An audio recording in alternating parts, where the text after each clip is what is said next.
Okay, so this is a very different type of video. I am finally going to get around to doing some of my lore and theory stuff, most of which will be focused on Halo in the beginning because that's kind of where I have my broadest knowledge. And yeah, this one is specifically about Halo Reach. It's kind of a primer as to what to expect, sort of what some of my lore videos are going to be like. I just have some captured reach footage that's going to be sort of rolling in the background to give anybody who's watching instead of listening something to sort of follow along with. Uh, but yeah, I intended for there to be a fairly loose script to this, so uh, that didn't happen. It still is kind of a loose script. Nothing's written down in stone. I just kind of have a bunch of different talking points that I'm going to hit on throughout the video. This one's mainly about the timeline of Halo Reach, and I'm going to reconcile and change the dates within the Fall of Reach novelization written by Eric Nyland. To make it fit within the canon Halo timeline built by Bungie and written by Bungie. So yeah, let's get into it here. So I guess one of the first things to talk about is the timeline set forth in the game in Halo Reach is the canon timeline. It's the official one, written and created by Bungie developers and writers and storyboarders in 2010 when it was released, or 2011, I think it might be. Which, in any event, that is the canon timeline. None of those dates are going to change. All those dates are the same as they appear in the cutscenes because that's the one set forth by Bungie. And there are lots of people that get angry and get pissy saying, "Oh, Bungie ruined a great book by da da da da whatever."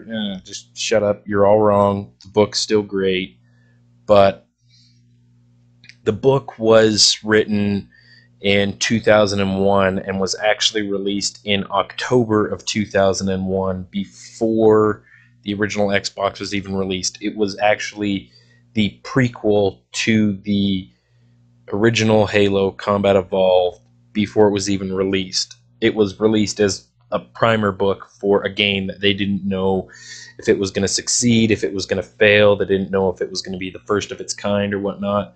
So Bungie basically went to Eric Nyland and said, "Hey, we're making this game. Here's the story of the game. Write us a prequel book. Bring us up to this point."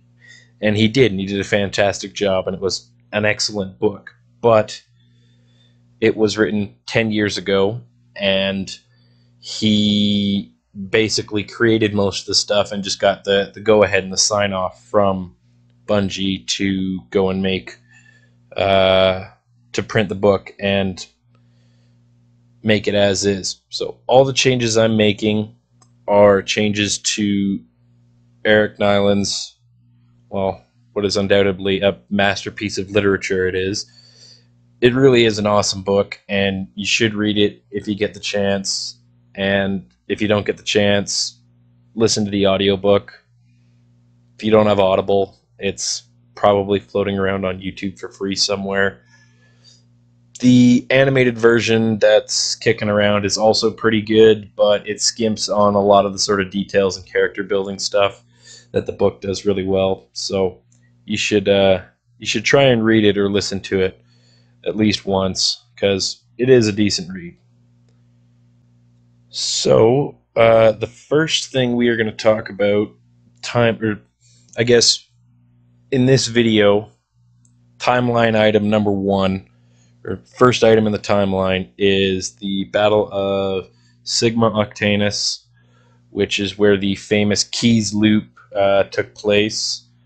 And now that I'm saying it, I'm pretty sure there's a pretty good comic drawing of the Keys loop to actually explain what it is, more or less. But the Battle of Sigma Octanus takes place as it happens in the book.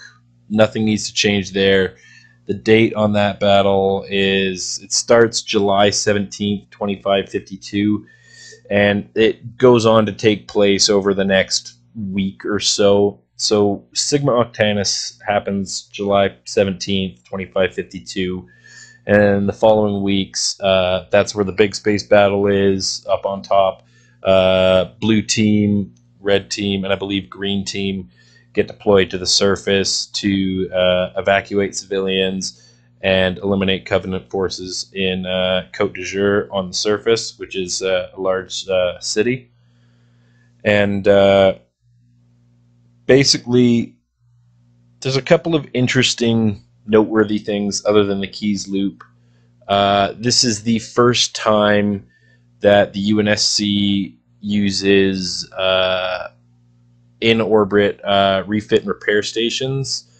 The one at Sigma Octanus is named the Cradle. It's basically a 1 square kilometer plate of steel with engine strapped to it that they use to refit and repair ships in orbit after a fight.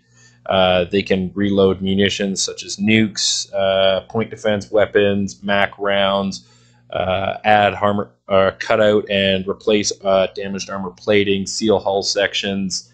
It's everything. It's basically a dry dock in space, and it can refit 6 ships at once. So it is Vice Admiral Michael Stanforth that uses the plate basically as a sacrificial piece. So the first salvo of Covenant plasma torpedoes come in, and the plate just kind of drops in front of all of them to take the hits for the fleet so that they can get 2 salvos off on the Covenant fleet coming in.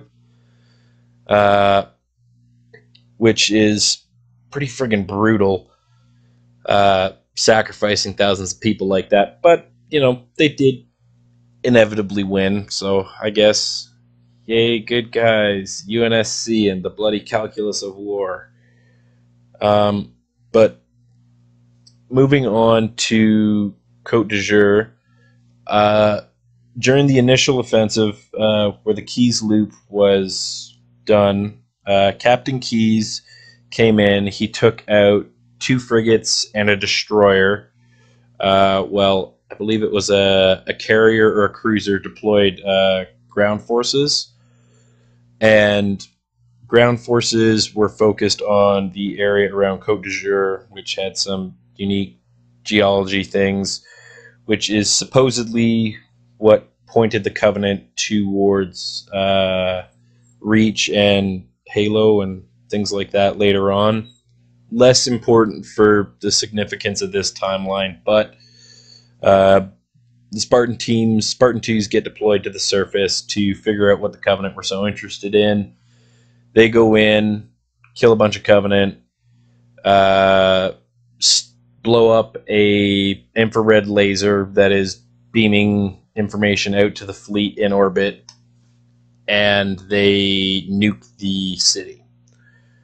And that's basically everything from Côte d'Azur and Sigma Octanus that happens that's of importance there.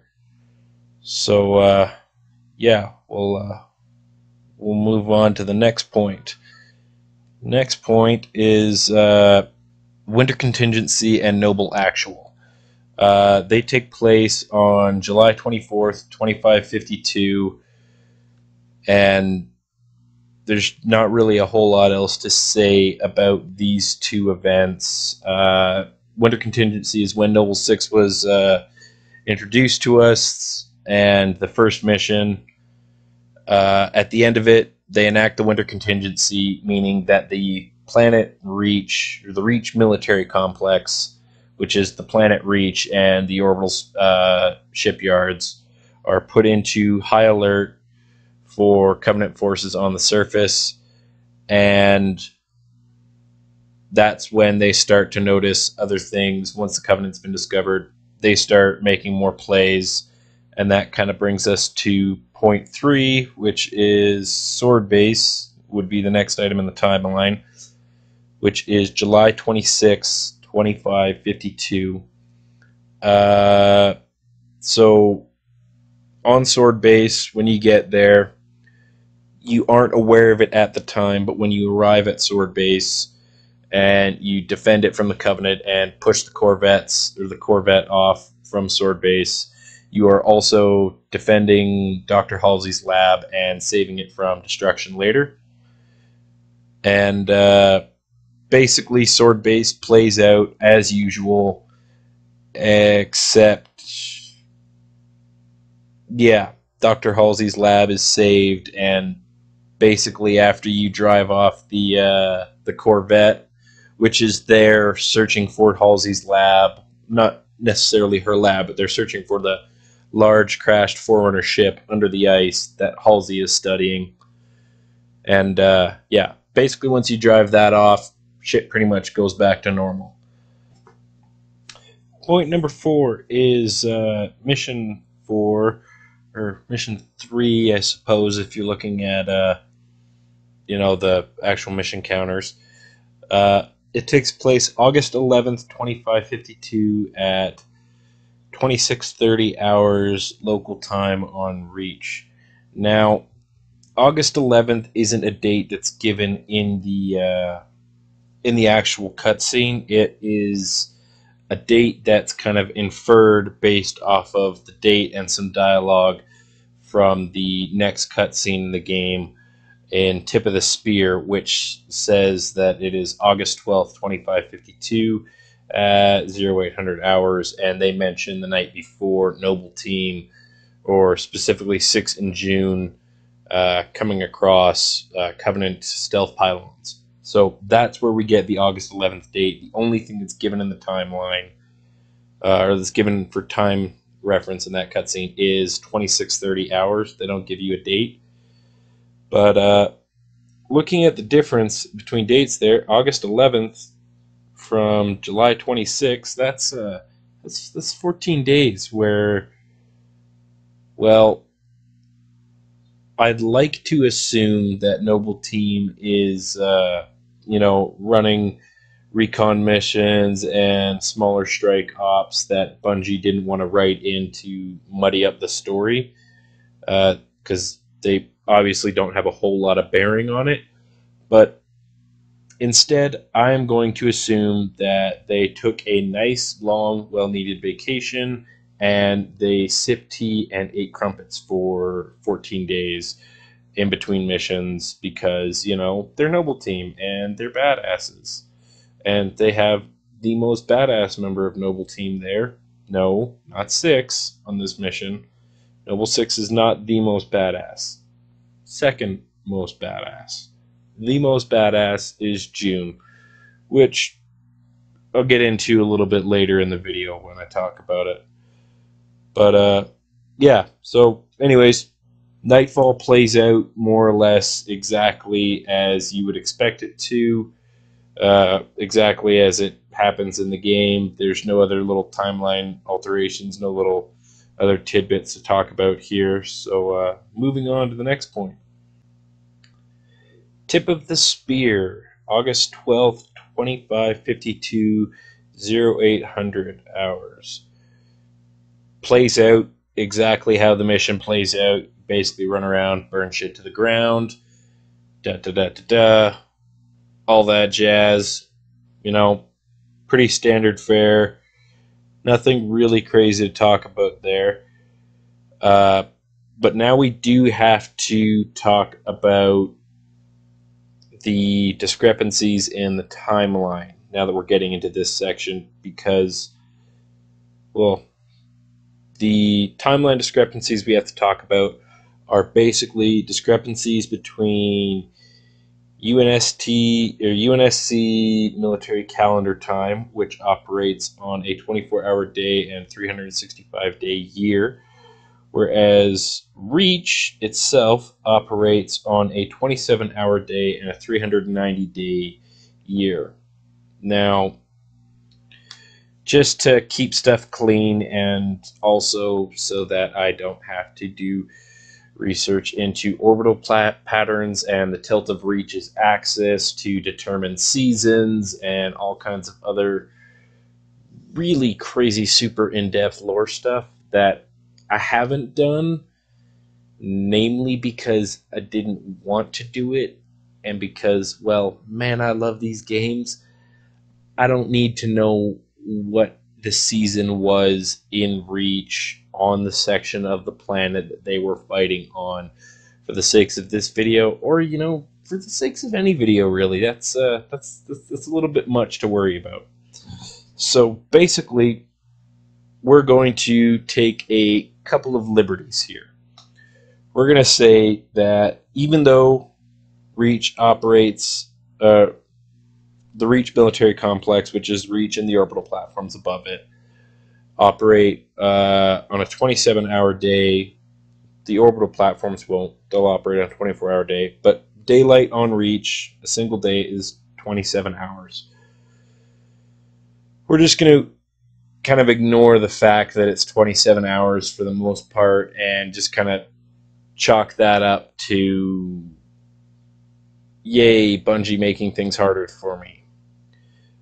But 390 days a year, we're also going to chalk that up to, yeah, we're not really going to think about that side of things, because August in Reach, well, it could be August on Reach, and because of the 390-day year, it could be February, according to the UNSC military calendar. So we are going to assume, for argument's sake, that when it says August 12th, 2552, it is August 12th, 2552, according to the UNSC military calendar.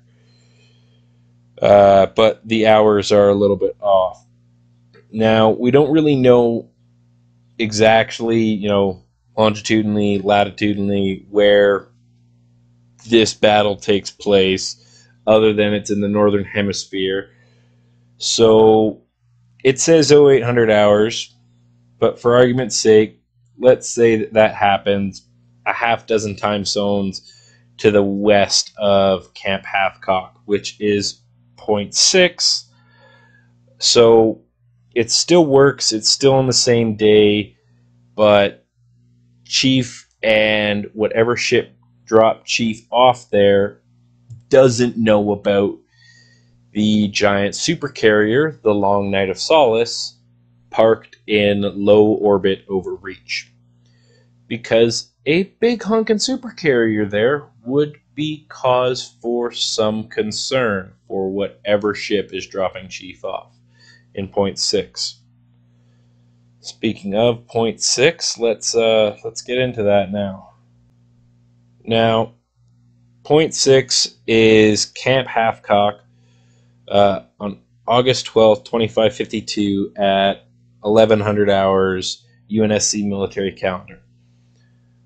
Now, that is from the Fall of Reach book. I'm not changing the date. I'm just sort of assuming that the time zone for Camp Hathcock is a half dozen time zones to the east of wherever the battle, Tip of the Spear battle is taking place.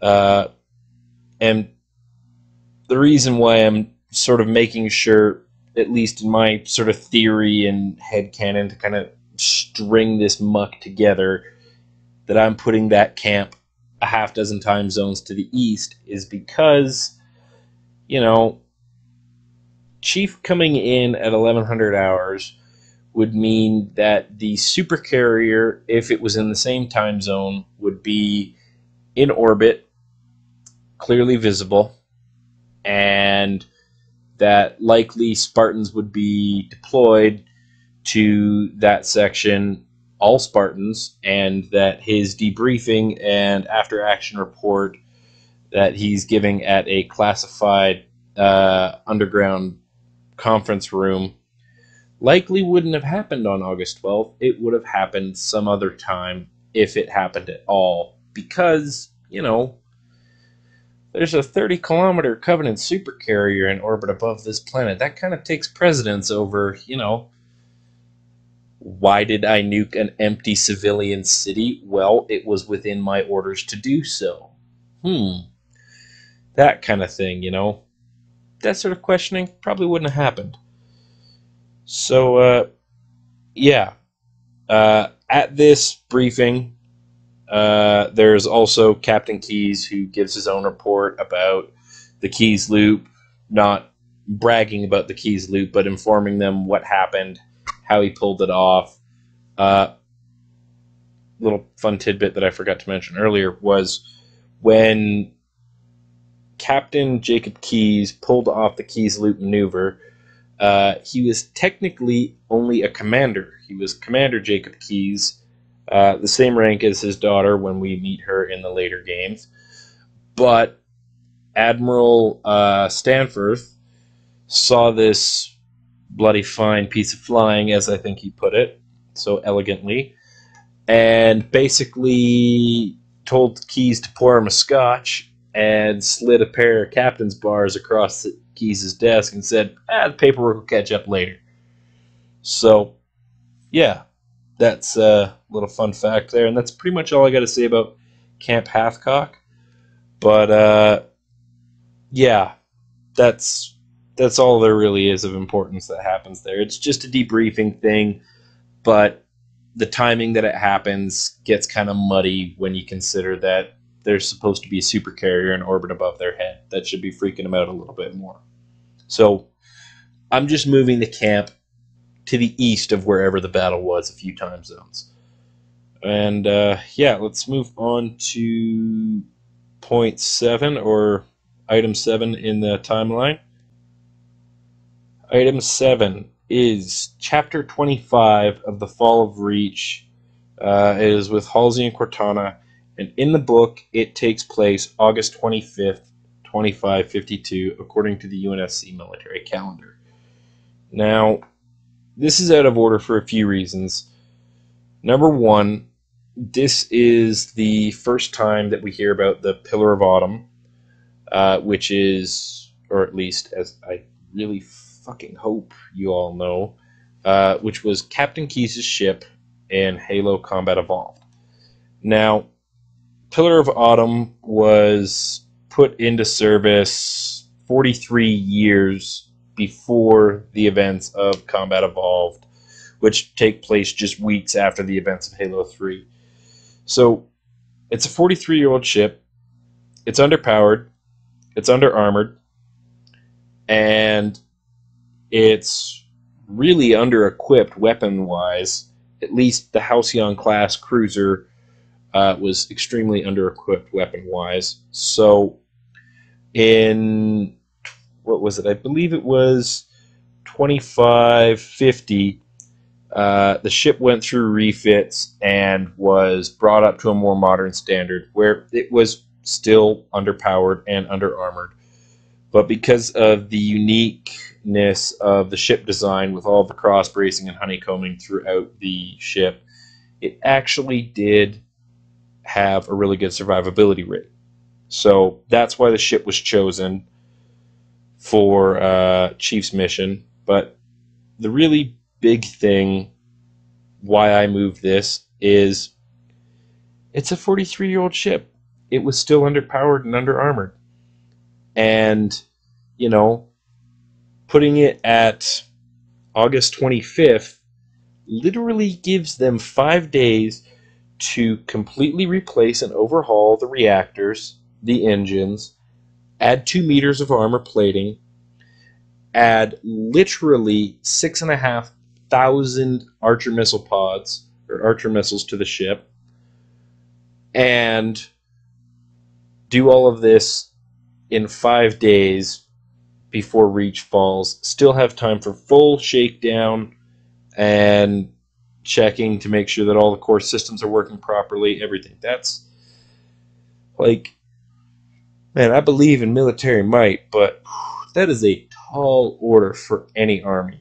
So, basically, after you do all of that in under 5 days, you still have to embark people, prep and train for the mission, all while Reach is under heavy attack from the ground and up in orbit. You know, that's got to be kind of hard to do, even if the UNSC is doing, a really, really awesome job of keeping all of this under wraps. Like, you got to remember, at this time, New Alexandria, the city, as of August 25th, has already been glassed. So, like, that's to put into perspective for you a little bit there. So instead, we're gonna move this forward a couple of weeks to right around August 12th or 13th, somewhere right around tip of the spear and the Camp Hathcock debriefing, because that's a little bit more of a manageable schedule. There's a part of me that wants to move it forward even earlier, but I think that's at least doable. That gives you 15 to 20 days to do overhauls, retrofits, rearmor, and to embark crew and train them on systems. I figured that's still really tight, but it's doable there. That gives them 15 days to get it done instead of a whopping 5. So point 8 is the Long Night of Solace, the mission, not the ship, which has 2 cutscenes attached to the mission. The first one is where Cat asks Emil to nicely share his knife, and he does, because he's a good Spartan. That scene takes place on August 13th, 2552. Where she comes up with the harebrained scheme of using a top secret launch program dismissed by 3 administrations as preposterous rumor to deliver the single most expensive piece of UNSC equipment in lieu of nukes that they don't have to a Covenant supercarrier in geosynchronous orbit. I believe I'm quoting that pretty much right. Then August 14th is when they actually get the go-ahead for the mission, and that is when they assault the launch facility, or the Saber launch facility, and where Six and Jorge go into space. That's a great mission. That one's lots of fun. But that basically plays out pretty much as it happens in the mission. Nothing else really to talk about. Big ship go boom. Jorge's much dead. So sad. He was very strong. And now Six has to walk a very long ways because, falling from orbit, being long ways from wherever the hell you want it to be, will probably do that to you. So, yeah, basically all I have to say about that mission and that point. Now, this isn't actually a point, a timeline point in either the book or in the game specifically, but in that first cutscene for Long Night of Solace, where Kat's detailing her plan and Dot is giving the Spartans an update saying that 60% of all UNSC forces are en route to Reach, and the first battle group will arrive at Reach within 48 hours. Now, 48 hours from August 13th is August 15th, 2552, which means that is when the first large battle group arrives, or the first UNSC fleet arrives, and they start to mop up in orbit. So, in the cutscene at the end of Long Night of Solace, you see a whole whack of Covenant ships jumping into orbit, other large Covenant carriers jumping in to start fucking shit up underneath the orbital grid. Now, we're going to assume, because if I really think about this too much, my head's going to explode, and so will the book, whose timeline that I'm trying to fix, and so will the game, and so will my computer. We're going to assume that all of the large Covenant carriers that arrived in orbit at the end of that cutscene were pretty much destroyed, mopped up, or pushed out system in and around August 15th when UNSC reinforcements start to arrive. Because otherwise, this gets really hard to keep in order otherwise. And it throws everything out of whack. So we're going to assume that they arrive, they start mopping stuff up in orbit, buying time for the setup of the Pillar of Autumn and its mission to capture Prophet and force a truce, which is now thought and believed to be the only way to end the war. So that is the actual pretense for the Pillar of Autumn's mission, and why Cortana and Halsey were discussing the Pillar of Autumn and the Spartan Project and whatnot in an earlier chapter of the book. So we're just going to assume that that's kind of what happens there. Otherwise, this gets really muddy, as I said. So let's move on to point 10. Now, point 10 is chapter 26 of The Fall of Reach. It takes place August 27th, 2552, according to the UNSC military calendar. Again, this is way out of whack because, well, this is the meeting where all of the Spartan 2s are gathered, except for those on deployments too far away from Reach to be easily recalled, which is namely Gray Team, which is basic. It's basically Gray Team. I think that's it. I think it's just Gray Team that's on a deployment too far to be recalled from Reach, because when you really want to get down into it, into the Spartan lore, of the 75 candidates, there were a bunch of them who washed out, and some of them went on to be rehabilitated, thus Red Team in Halo Wars, Spartan Black Team in a couple of comics, and so on and so forth. But Gray Team was a team of actual Spartans that made it all the way through the original training process and didn't have to go through any rehabilitation or anything like that. They all get recalled to Reach, and they go to an Oni Secure briefing room, which all of the Spartans had only ever been into twice before. Once when they were 6 and they were inducted into the Spartan program. Once when they graduated the Spartan program.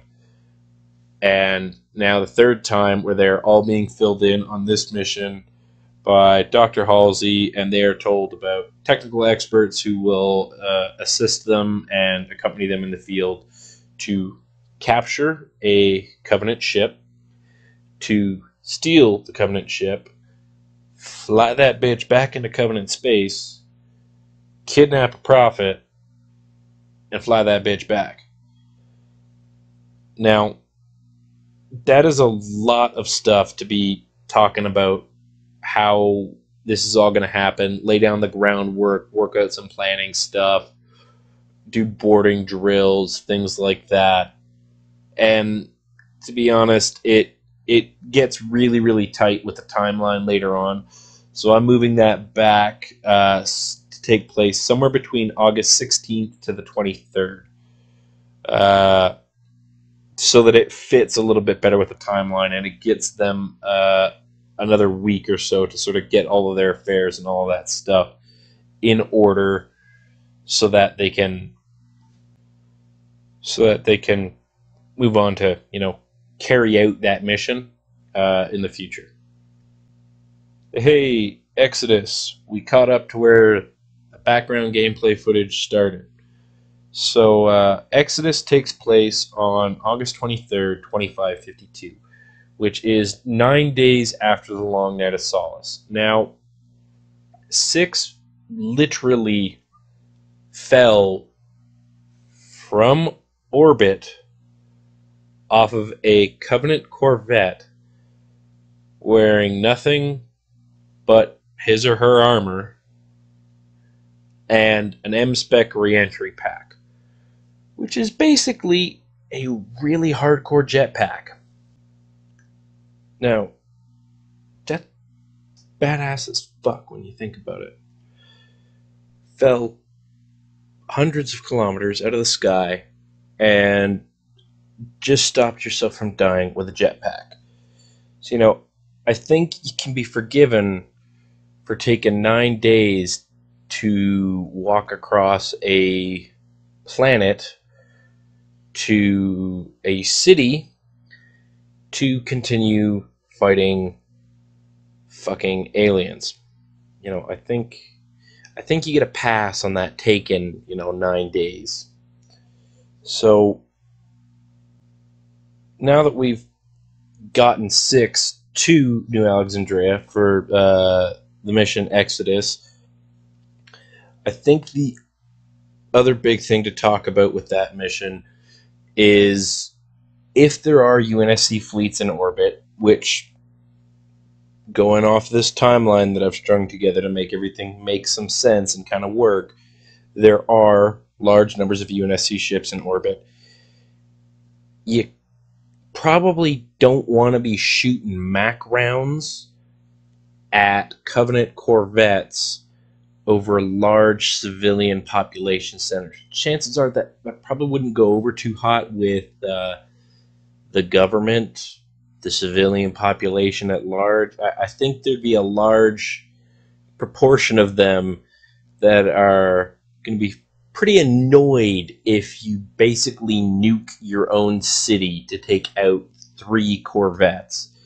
So I think instead of doing that, what the UNSC likely did is they likely went in to support ground operations with evacuations, trying to clear up airspace, things like that, while trying to do minimal damage to vehicles and structures on the ground that may still house people. And that pretty much covers everything there is to talk about in Exodus. So let's move on to point 12, New Alexandria. Now, New Alexandria works out exactly as it plays out in the many different ways it plays out. The order that you do the missions, the little side missions, none of that really matters in the bigger scheme of things, other than it takes place on August 23rd, 2552, the same day as Exodus. It's just in the evening that night. But towards the end of the episode, or towards the end of the mission, I should say, I got something I got to bitch about here. It's like one big gripe that I have with this game, and I love this game so much, but this is just a big gripe for me, and it's kind of a little thing, but at the end of this mission, they're evacuating the Oni Tower. Noble Team is heading down the elevator. Kat throws her helmet on. She goes running out. There's some open debris with a hold of the sky, and an elite zealot with a needle rifle just pops her one through the back of the skull, and she drops. Ooh, so sad. Kat died. But let's get into the real problem there. She's a Spartan 3 in Mjolnir armor that has energy shields and armor plating, and even on Lasso, which is not the canon difficulty of any Halo game, a needle rifle won't take you out with a single shot to the back of the head. A beam rifle, sure, but because Bungie took beam rifles out of Halo Reach, they don't make an appearance, so it's a needle rifle instead. That's just one thing that really pisses me off a little bit about that. But that's pretty much all of the bitching I'm going to do about that, because it's kind of off topic and doesn't have a whole lot of bearing on what's going on. So, moving on to point 13. Point 13 in the timeline is Chapter 27 of Halo the Fall of Reach. It takes place August 29, 2552, according to the UNSC military calendar. Whoopee! Shit's finally back in order. Nope. Wrong. Wrong again. I'm moving this to somewhere around August 25th, 2552-ish. This is where Chief meets Cortana for the first time and completes Mjolnir field testing at the UNSC military reservation 01478B, better known as Painland, which also coincidentally is where most of Chief's early training on Reach happens, where they're like 6 years old and doing boot camp and all that jazz. It happens at the same military installation. So basically, for those of you that haven't read the book or watched the animated retelling of the book or listened to the audiobook, this is where we get a chance to see Chief being a badass. Chief fucks up like 14 or 20 ODSTs, and then he fucks up some live, and this is all using live rounds too, right? Then he fucks up a whole bunch of turrets that are on auto-targeting gimbals. Then he kicks some ass over a minefield with Lotus anti-tank mines, and these things are like, these things will blow the Scorpion tank up on top of the Scorpion tank. You could be driving a tank with another tank set on top of it, and it would blow up the tank on top of it. These things don't fuck around, and he's doing that in armor, just to give you perspective on how awesome Mjolnir is. Then he literally bitch slaps a high explosive missile out of the air. Like, a short sword comes in, lays down a string of bullets on him like freaking A-10 Warthog, then comes around and launches a missile at him, an anti-tank missile that he just like bitch slaps out of the air and jumps to the side like a boss. So, and you know, then he rings a bell. So, you know, because Chief's a boss. Now, moving on to point 14, which is Chapter 29, which takes place on August 30th, 2552. And this is the wrong day again, but I'm not moving it that far back. I'm basically just shuffling this to August 29th, late in the day, before Sword Base, before the mission where they go back to Sword Base takes place, because basically all that's going on here is the Pillar of Autumn is in final shakedown before it leaves for the stars, and yeah, that's basically all that's going on here. But you assume final shakedown, final ships boarding, battening down all the hatches, stuff like that, is going to take a little bit of time before things start to slide completely sideways like they will in a couple of hours. So we're shuffling it back more or less about 8 hours is all I'm doing here.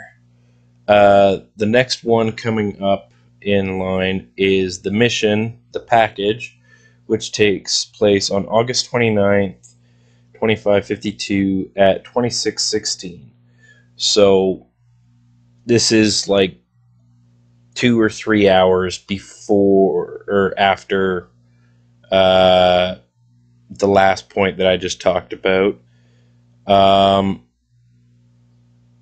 Basically, things happen exactly as it's all plays out, but in the background, aside from what Noble Team is doing, Dr.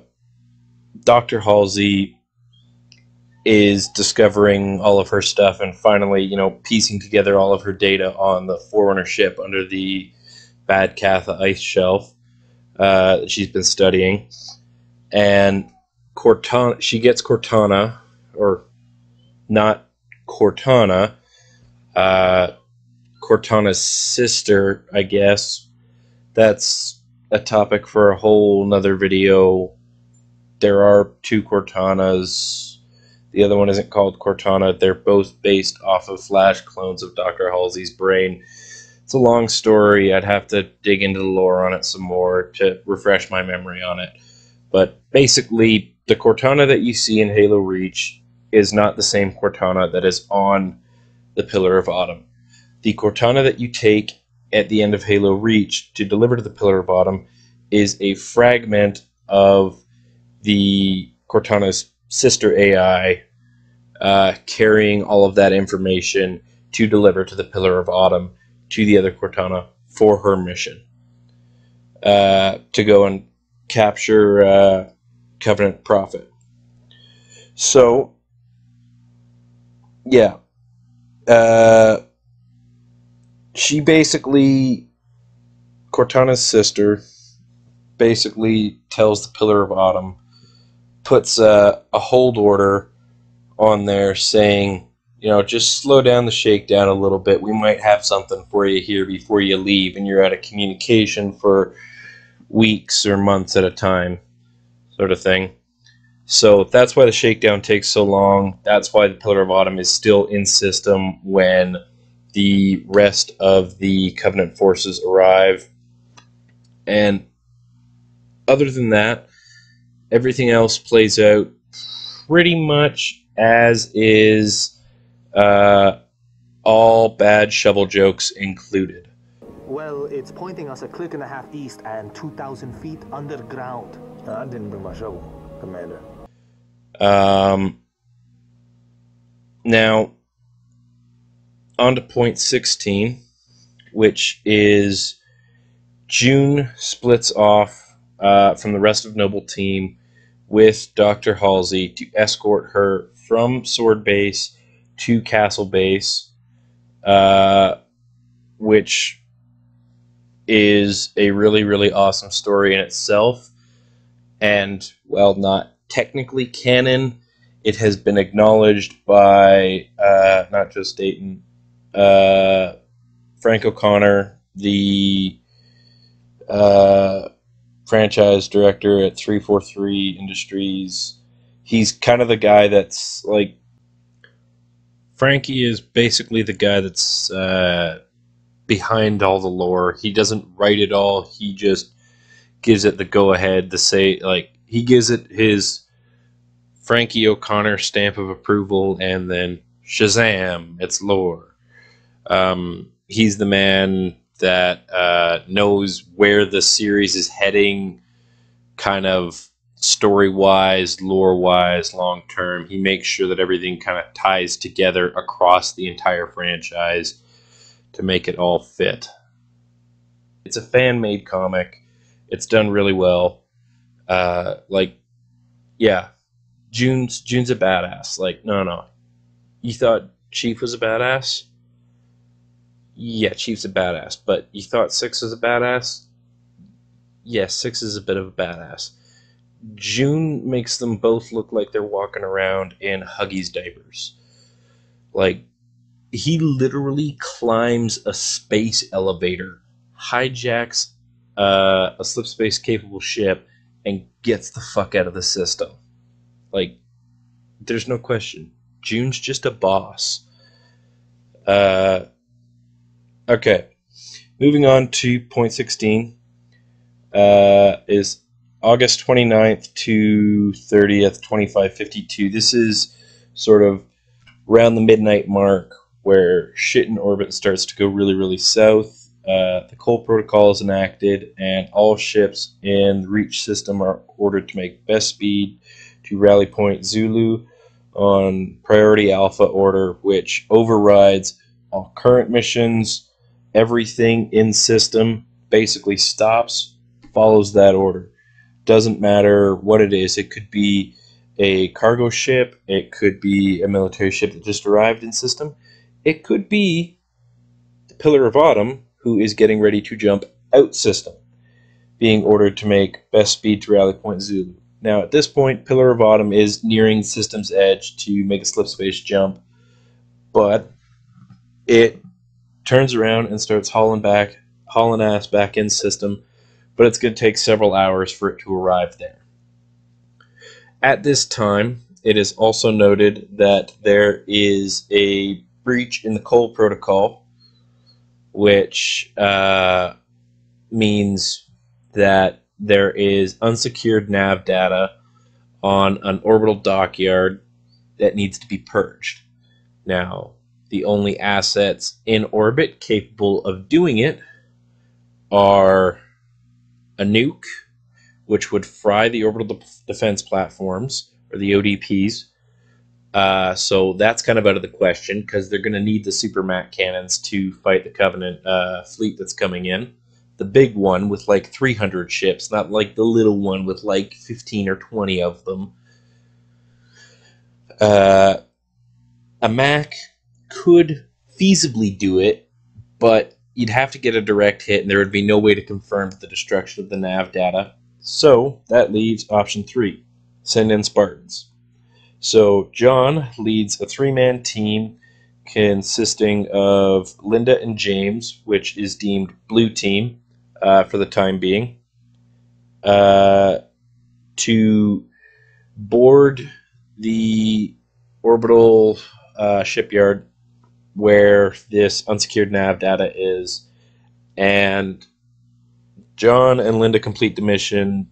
James is lost to space after a breached thruster sends him spiraling off of the edge of the station. He is presumed MIA, or he's marked MIA and then presumed killed in action. Fred leads the rest of the Spartan 2s, or Red Team, which winds up being about 20 of them, groundside to protect the orbital defense platform generators, the ODP generators, to basically keep the guns in space alive, because they're under attack from the ground by Covenant forces down there. Keyes, after sending 2 Pelicans, one with blue team to the space station, one with red team and Fred groundside, then moves from orbit onto the planet's surface to shipwrecking yards in Azad to meet Noble Team and get the data, bug out system, pick up John, and leave. Now, that's on to part 18, which is the Pillar of Autumn, which takes place August 30th, 2552 at 1652. Or 452 for people who don't use a military calendar. Or who don't use a 24-hour clock, I should say. Now, Noble Team mission plays out, even it's supposed to, and even a meal is ready. Fred's team, or Red Team, is likely out of radio contact and is presumed, or is assumed MIA or KIA. So, without having any more cargo or Spartans to pick up on the surface of Reach, because nobody's responding to their hails because communications are out, the Pillar of Autumn picks up and hauls ass off the planet at the end of it. It picks up John and Linda. Linda was badly injured and is put into a cryopod to keep her alive. And bam, that's it. Timelines and dates fixed. Fun Easter egg for Combat Evolved. If you're ever playing through the first mission, Pillar of Autumn, in the Anniversary Edition, when you get to the cryo bay, if you go into the back room there, you can actually look at another life pod or another cryopod status, which has Spartan 058 Linda, or it just says 058 Linda, and it gives you some status readouts on her cryopod. But yeah, that's it. Timelines are fixed. I really, really thought that this was going to be easy and not scripted and more or less 10 to 20 minutes of me kind of just ad-libbing stuff to make it work. Didn't really pan out that way. It turned into multiple hours of research and organizing timelines and dates, and what started off as just, yeah, I can do this, that'll be easy. 10-15 minutes, take my knowledge, throw it in there, no problem. Turned into 7 pages worth of loose scripting and talking points for me to go through just to keep this clusterfuck of a timeline in order. And I really didn't even touch the rest of the timeline in the book, which is all got some pretty fascinating and interesting stuff going on in it. But anyways, that's that. So we're gonna call this here and done, and don't expect one of these every day like the other videos I put out, because this was considerably more work, and I'm thinking at the absolute most I might make one of these a week about various things going on in the Halo universe. I have lots and lots of stuff I could talk about, but we'll get to that another time. And when I get to those things later on, I'm gonna try and do them in shorter segments that are a little bit more brief and easier to digest, and not as crammed full of information and janky timelines as this. So yeah, till next time.